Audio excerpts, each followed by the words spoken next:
My friend Jocelyn, thank you for joining me here today. Hello, how are you? I like putting you back in the studio. You go out, then you come back into the studio. It's great. You've been following the People for the American Ways uh, voting rights actions that have been happening in DC. There was another one uh, yesterday. Can you talk about that one and why are People for the American Way doing these regular events? How long are they going to go until we win? Oh, yes.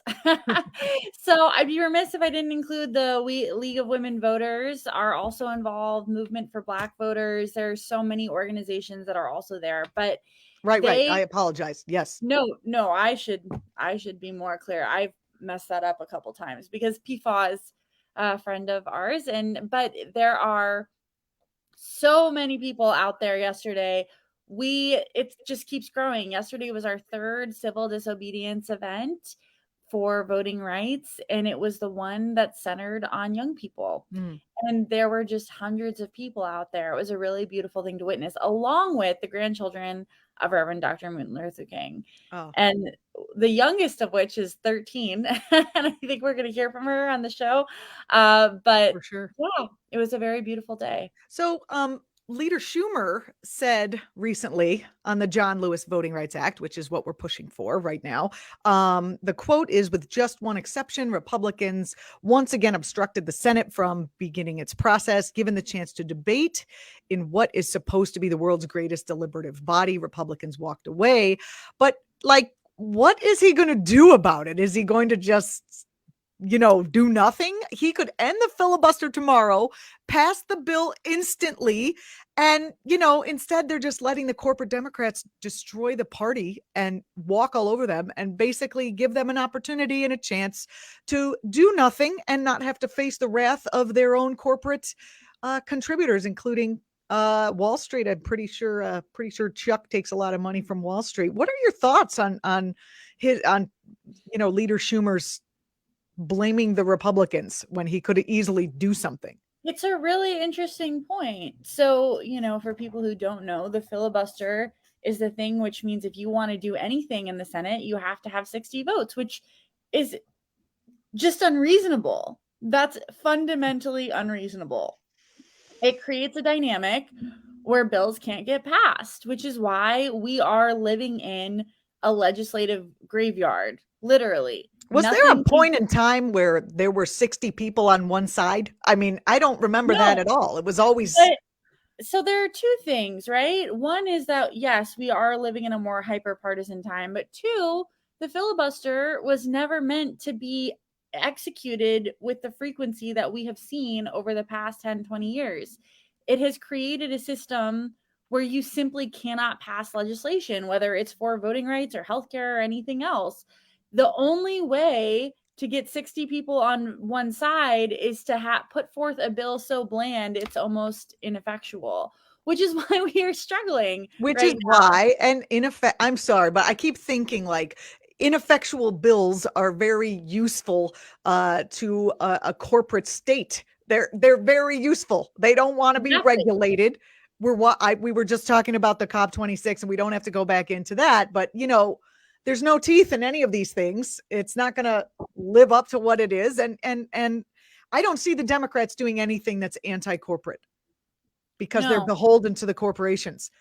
because they know that without the filibuster, if we just needed a simple majority to pass bills, then a lot more would be happening. Or they'd be forced to, be seen for who they really are, because they would have to Right. vote against. They would have to vote in line with their corporate sponsors, right? They would have to vote, pro pharma. But now, because, oh, well, I guess we can't bring this to the floor because there's a Exactly. filibuster thing and the Republican, it's all just one big dance and show. And that's not to say that people aren't in there fighting for what's right, doing what's right, wanting to do what's right in a system that has under which we all suffer because there is no campaign finance reform. I say everything comes back to campaign finance reform. We reform the campaign finances, then we could have actual leaders who aren't just in it for the money, which I believe Joe Manchin is definitely just in it for the money. He may not win again, he may, but he has taken everything. He's taken the light fixtures on the way out. That's why I think he's getting in the way. He's not like representing we've gone way off topic. He's not like representing his constituency. He's just lining his pockets because pretty soon, the gig is going to be up for him. Well, exactly. What you have right now in the Senate is a perfect storm of corruption, because you have a very convenient excuse for both Democrats and Republicans about why we can't pass very popular legislation, whether it's about the climate or protecting voting rights at the federal level. And you also have growing norms of disinterest around those. That Phil mentioned in the chat that the Senate voted to pass the Voting Rights Act in 1965, 72 to 47. And worth noting, in the early 2000s, the Voting Rights Act also went up for renewal uniformly. Nobody voted against it. This is very new. This, we are going to stage a direct assault on voting rights, is a hallmark of the modern Republican Party, and it should terrify all of us. Now, just to go over who is losing their voting rights, it's mostly marginalized communities. Is that right? Well, so the way they're doing this is very sinister, and I don't want to say subtle because it's not subtle, but we have 400 bills throughout the state legislatures which create unnecessary and irrational restrictions on voting, like the infamous "you can't pass someone a bottle of water while they wait in line," restrictions on absentee ballots, which, if you're in a marginalized community or you work 3 jobs or you're a parent, you rely on absentee voting and early voting to fit into your schedule because you have a lot going on. Making voter ID. Like if you have a job and you can't spend 8 hours in line. Exactly. Yeah. Right. Because how many of us do have time to spend 8 hours in line? That Zero. requires, even if you don't have a job, you probably need to eat sometime within that 8-hour stretch as a human being. They know that the more difficult they make it to vote, the fewer people will vote. And what does it say about the Republican agenda? That they know they've lost popular opinion. And that's something that we must never forget. Popular opinion supports progressive legislation. Popular opinion supports gun control and racial justice and marriage equality. But Republicans know that the only way they're going to maintain power is to keep people from voting on those issues. I am very glad that you brought up gun control. We are going to talk about what's going on in the Supreme Court right now. They're going to be hearing arguments in the New York State Rifle and Pistol Association versus Bruin. And there was a big activist and a speakers happened outside the Supreme Court yesterday. But first, I want to get back to the impressive thing that continues to happen to protect voting rights. They're going weekly to do these civil disobediences. Is that not correct? Yes, as of now. Right. We'll have another one next Wednesday and the Wednesday following. Awesome. So from your coverage of this particular gathering, did you get, and this one was really focused on young people. Did you get the sense that young people really understand what is at stake? Oh, 100%. Arguably a lot more than people my age. Yeah. I'm a woman in her 30s now. Because you see young people coming out, for the climate, they really understand that for them, there is so much more at stake than for us, because our lives aren't going to go as long as theirs or whatever. And also they're completely not responsible at all for what happened because they're still so young. Well, and that's what's incredibly frustrating. They're, Generation Z are being handed a terrible deal economically, ecologically, and now their votes are getting infringed upon, which again is intentional. I'm sorry, go ahead. Oh, well, 2020 was a record turnout in communities of color, but just across the board. And Democrats won. Democrats won all 3 branches of government. And that's why they are doing this. Were there people, I know this affects people of color the most, and I think that's obviously what you said, and what, if you read anything about this, it's by design. Was the crowd diverse? Are there people, who may or may not be affected who are still supporting voting rights? Or was it a mainly minority crowd? People who are doing it's definitely a diverse group of people who are working on this issue, because it does affect all of us. Though, yes, I mean, we owe it to the Black community, both in the Civil Rights Act and now, to push the pushing for voter integrity and to make voting easier and more accessible, because people forget that the whole point of Jim Crow is that Black people were legally allowed to vote, except they had to pay a poll tax, except they were under threat of physical violence if they actually used that right, except, oh, I'm sorry, you can't answer this incredibly elaborate questionnaire about high school civics that nobody actually knows. I mean, it's always been like this. They know legally everybody has had the right to vote for quite some time now. So they are making it as difficult as possible. And that's by design. Gosh, I moved to a purple area now, and I have been so used to being in a blue area that voting is like, you go in, click, clack, you do it, you get out, or you say hi to your people, neighbors, whatever. And now it did feel more like a war zone where there was just a lot of hate being thrown back and forth, looks, unpleasant poll workers, even though I thank the poll worker for volunteering, because they're all I think it's a volunteer poll workers, and nothing. There was nothing about here we all are participating in our democracy. It was like bad. And I'm, not African American. So it was unfortunate, something I hadn't anticipated up here in, the Northeast, but here we are. The Trumpers are everywhere. And they're using this entirely fraudulent claim of voter fraud, which there is almost no incidence of, but a couple of people have been arrested for it, which is again an intimidation tactic used against communities of color. God, from a therapist point of view, it's like so obvious, they're like, I'm rubber, you're glue, whatever I say you're doing, I'm just going to do. They're like, you're doing voter fraud, you Democrats.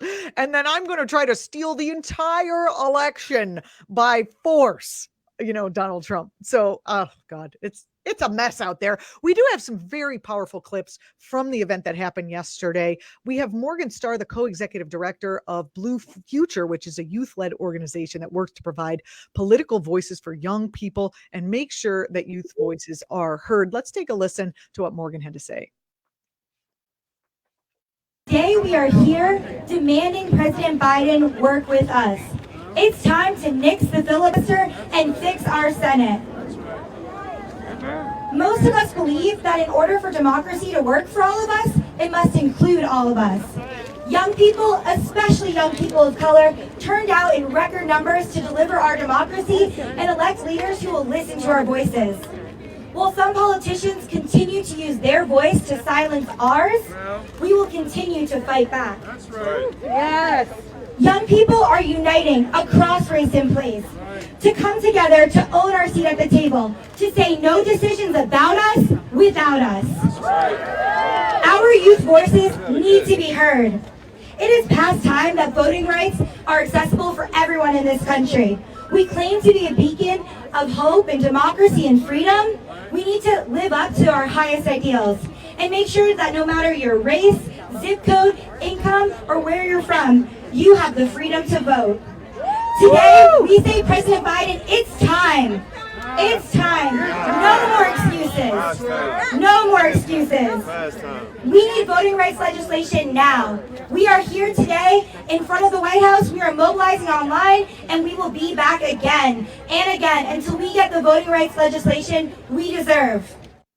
I love it. Such great that you could feel the solidarity, that sense of solidarity coming through the screen there. So I'm glad I was able to bring that to you, because I think that feeling of solidarity is exactly what, the forces that are pushing us to be isolated and in our little silos, and the forces of propaganda don't want you to remember that there is, and that what life is all about is feeling a solidarity and being at one with your neighbors, with your loved ones, with your countrymen, etc. We also have Reverend Charles Williams from the National Action Network, citing deceased Congressman Cummings, who we're fighting for, excuse me, we're fighting for generations yet unborn. Take a listen.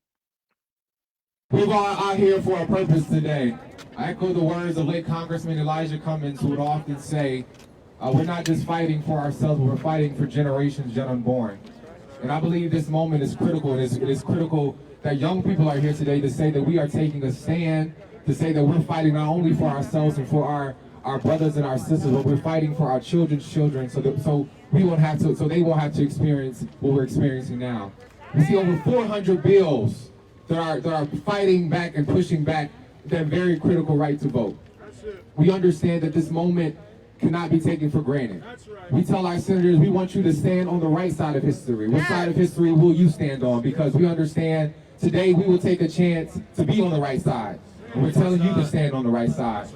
And we're not here to ask for justice. We're not here to ask you to pass voting rights. We're not here to tell you to negotiate our voting rights. We're not here to tell you to put our voting rights on the back burner, but we are here, as Yolanda said, to demand you pass voting rights. Because we deserve to be able to go to the ballot and not be in fear of being arrested for passing out a bottle of water. Jocelyn, why is there just the one act that they're trying to get through right now? Am I missing something? Are there different ways that people are fighting this? Are there different avenues? It seems like it's all focused on getting the one act. Well, there have been a few bills around this issue. The For the People Act, the John Lewis Voting Rights Act, obviously the Freedom to Vote Act, which was voted on a couple weeks ago and struck down as we knew it would be. But it's, at the end of the day, the reason that the voting rights fight and the filibuster fight have been so closely linked is because, unfortunately, given the state of the Republican Party, Republicans have no interest in protecting voting rights. And we have to use a Democratic majority to fight on this issue. Yeah, Yolanda King, Martin Luther King Jr.'s granddaughter, also spoke at the event yesterday. Here's a clip.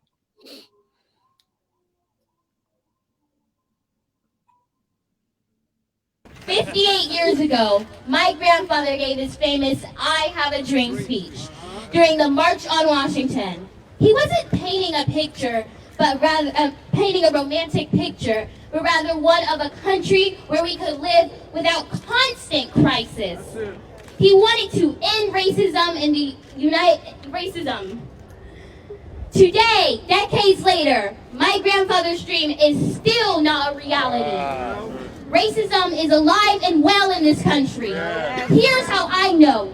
400 anti-voting bills have been snaking their way through the United States this year, and 30 bills have passed. Think about that. Lawmakers have passed 30 bills to stop people from voting. 30 bills that silence the voices of Black and brown people, immigrants, and young voters.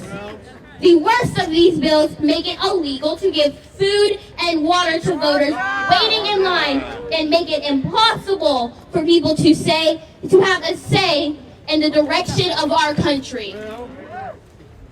That is not what democracy is all about. Today we are saying enough is enough. Young people, old people, Black and brown people, and people from all walks of life are coming together. We have one important message to elected officials. It's time to wake up.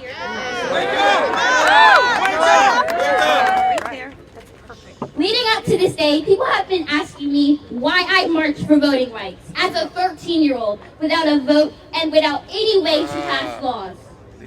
What's my role in all of this? Here's what I tell them. My generation can't vote, but we can demand that our leaders do their jobs. That's right. That's incredibly powerful to watch. Not only a young woman, but a young woman of that lineage to step into that power. You were there, you saw it. Yeah, it was a really beautiful thing to witness. The King family has done an exceptional job of honoring their, I guess, do we call him a patriarch? That seems sexist, but it's just what he is. Their ancestor. They're powerful, right? Yeah. But yesterday, and all the civil rights rallies around this issue have just been incredibly inspiring. So much energy, so much dedication, and just a lot of we're not going away. President Biden, do your job, hold your party. President Lyndon Johnson, when he was in the same situation, did not fall back from holding his caucuses accountable to doing their job and doing the things they were elected to do. I wonder what it is about Biden that he's not doing something. He's clearly on the right side of this. I wonder what political machinations are going on that are keeping him from moving forward on this. It's a wonderful question, because it's the Democratic majority relies upon people being able to vote. Yeah. And that is why this has become a partisan issue. Something which should not be a partisan issue has become a partisan issue. So I want to thank you. I mean, I know we're with the same outlet. we're thanking ourselves here, but I want to thank you for taking the time to go out and to cover the issue along with Phil, who was there, who is running the tech for the show today, producing the show today. Were there other media organizations out there either this time or last week or the week before that covering this? Is it getting traction? Yes, absolutely. Absolutely. I think this is a fight that, especially as we wrap up the Build Back Better vote, will move more and more to the forefront, because it is a little bit absurd that we're still having this conversation in 2021, a fight that should have been won in the 60s and 70s. So yeah, that Build Back Better vote really is taking up all the airtime. And I tried to see if we could get you, our DC correspondent, over to the Gun Violence Survivors Network meetup at SCOTUS to rally there. But it was at the exact same time as this. And this was, it's tough. It's tough because there is a lot going on, but it is heartening to see how much activism is going on, how people are not just retiring into some sort of defeatism. Just so we know, there were speakers. The court is hearing arguments in the New York State Rifle and Pistol Association versus Bruin, I believe. And there were speakers who were sharing at the Supreme Court yesterday, who was sharing the cost of striking down existing common sense gun safety laws. They want to sell guns in New York State. They're saying you need to be able, it's unconstitutional to not let people have guns the way, however they want to have guns. This is very disturbing to me. I live very close to where the Sandy Hook massacre happened. They are basically, the activists were out trying to highlight the clear choice that the court has in its hands to either adhere to existing law or to threaten to overturn nearly every single law in the country that protects Americans from being shot by a gun. So gun violence survivors, this is why it was so powerful. Like I suggest going to Everytown's website, and taking a look at some of the speakers that were there. I know we just covered the fight against in-school active shooter drills on last week's program. So Tuesday's program. So if you missed that, definitely go back on our YouTube page on act.tv and catch that. Probably one of the most powerful interviews I've done in a long time. Anyway, the folks who were gun violence survivors came together on the steps of the Supreme Court as the court was hearing that challenge from the NRA and its allies that basically would take away those gun safety laws. It's disturbing. I don't know if you want to comment on that. Jocelyn, do you want to make a comment on what was going on there? Well, so there is a case up before the Supreme Court, which would make it incredibly difficult for us to pass any common sense gun reforms. But your mom texted. No, I'm just, yeah. Was that mine? I don't even know. I still have it. I got everyone watching the show with like my phone, Yeah, I know. Sorry about that. Your mic is good. It came through loud and clear. So currently, right, we just have to fight with Congress. But right now, with a conservative supermajority in the Supreme Court, if they rule that New York State is not allowed to create gun restrictions where you're allowed to carry where you aren't, that bodes very poorly. This pisses me off because they're still at the same time hearing this thing about states' rights, basically like the Texas abortion law is about states' rights, where they want to give states' rights to anyone who wants to do anything that goes with their fascist agenda, but they don't want to do states' rights for things that limit harmful things and that don't allow weapons manufacturers to make a buck. It's true. It's true. And it's, you know, America is the most dangerous country in the, I hate the developed world, but you know what I'm saying, wealthy nations, that to be a citizen when it comes to gun violence. Ugh. And it's strange to me that that doesn't scare us.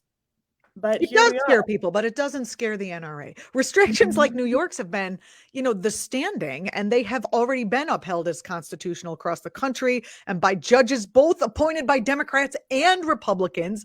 But of course, this is a big NRA push to advance their new interpretation of the Second Amendment that ignores public safety concerns and puts nearly every gun law, from laws requiring background checks to those regulating who carries guns, meaning like domestic abuse perpetrators and whoever, it really puts the public at risk.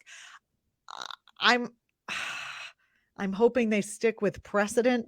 I do believe that some of the cases they have agreed to see are just to kind of keep everyone terrified and scared, at least everyone, the majority of people who want common sense laws that protect the people. So it's not a big shock that they're taking this up, to me at least, their agenda. Agreed.